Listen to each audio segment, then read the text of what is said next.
Hello traders, you're welcome to this video and you're welcome back to the Forex Geek channel. So in this particular video, we are going to be breaking down a powerful trading tool that can help you spot key moments in the market. And that particular trading tool that we are going to be looking at in this video is the Stochastic Oscillator. However, specifically, we are going to be looking at the divergence strategy using the Stochastic Oscillator. All right. So if you have been searching for ways to take your trading skills to the next level, or simply want to improve your entry and exit timing, then this video is for you. Okay, so let us start with the basics. All right, what exactly is stochastic divergence? What exactly is stochastic divergence? In simple terms, it's a concept that compares price movements with the stochastic oscillator, which is a popular momentum indicator. So I'm just going to be adding the stochastic oscillator to the chart. Here we can see it. All right. When there is a divergence between the price action and the oscillator, it can signal a potential trend reversal or shift in momentum. So the idea here is that when price and momentum indicators like the stochastic oscillator don't align, something is up. Okay. So the market might be getting ready to turn around, and that's where the stochastic divergence strategy comes into play. Now let us break down the two main types of stochastic divergence that we'll be using in this video. Basically, they are the bullish divergence and the bearish divergence. So first up, we have the bullish divergence. Now this happens when the price action is making new lows, but the stochastic starts showing higher lows. All right, so let us look for that example on this chart. Let us see if we can find such example on the chart where the indicator makes lower lows but the where the price makes lower lows but the indicator makes higher lows. All right, so we can see that we had such example around here, right? We can see that the price was making lower lows but the indicator made higher low here. Can we see that? So this is what we call a bullish divergence. Okay, in this case, the oscillator is telling us that momentum is picking up. And even though the price keeps dropping, we could see a bullish reversal soon. And as you can see that bullish reversal happened shortly afterwards. All right, it's like a signal that buyers are starting to enter the market and a trend reversal could be on the horizon. Now, the second divergence we have is the bearish divergence, okay, which is the opposite. This is when the price makes higher highs, but the stochastic oscillator starts to form lower highs, okay? This indicates that upward momentum might be weakening, even if the price is still climbing. Now, in this case, we are looking for potential selling opportunities because the market might be about to reverse. Okay, so let us just see if we can find a bearish divergence on the chart. If we don't find any, we're just going to move on. All right, let us just check if we can find such on the chart.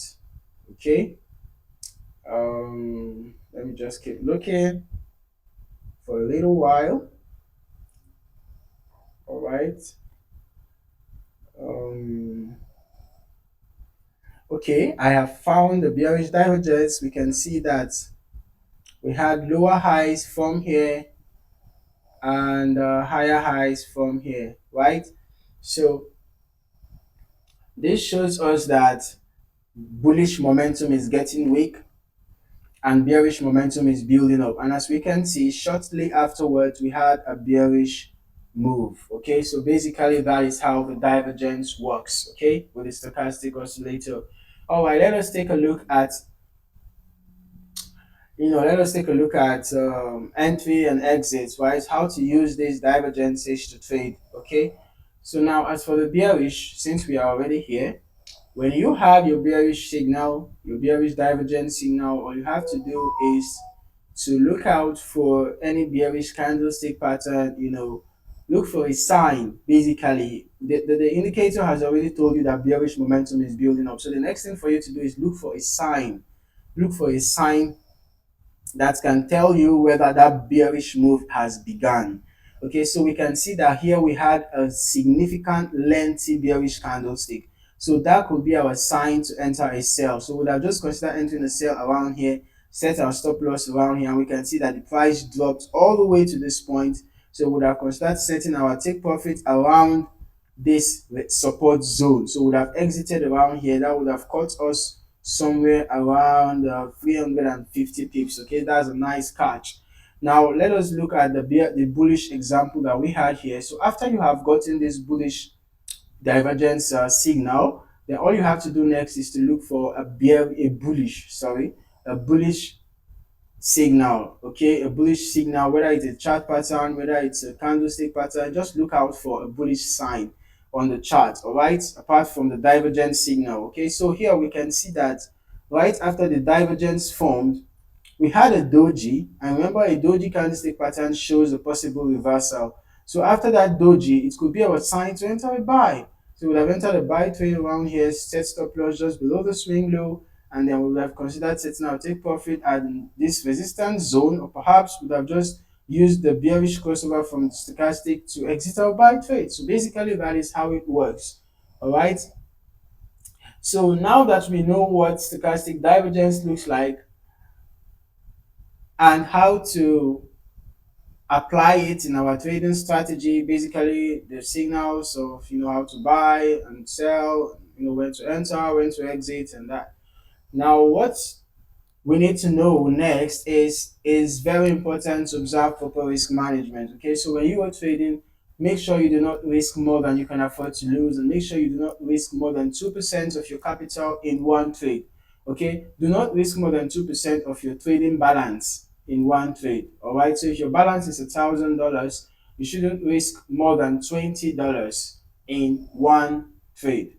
Okay, it's very important for the sake of risk management. And then make sure you use good risk to reward ratio. So if you are risking $20, you should be targeting to make $40. Okay, that's a risk to reward ratio of 1 to 2. So if you're risking $1, you should be targeting to make $2. All right, now remember, stochastic divergence is a strategy that uses the stochastic oscillator, and the stochastic oscillator shouldn't be a standalone indicator. All right, there is no signal that is foolproof, no signal guarantees profit. So you will want to combine the stochastic oscillator with any other analysis method. You can combine this strategy, this divergence strategy specifically, with any other analysis method like key support and resistance levels, other momentum indicators, to increase the reliability of your trade setups. All right, so as you start applying the stochastic divergence strategy, here are a few practical tips to keep in mind. First, always use stop losses to protect yourself. All right, it's very important. Divergences can provide valuable clues, but they are not foolproof. Stop losses can help manage risk if the market goes against you. Second, practice patience. The best signals take time to form, especially on higher time frames. All right. Finally, always practice with a demo account if you are new to this. Getting comfortable with divergent signals takes time, and a demo account allows you to test without risking real money. Okay, so that's a wrap on the stochastic divergence strategy. If you're serious about improving your trading skills, I highly recommend taking time to really understand these divergent signals. With practice, they can help you identify hidden opportunities and refine your trading decisions. If you found this video helpful, don't forget to hit that like button and subscribe to stay updated on all things Forex.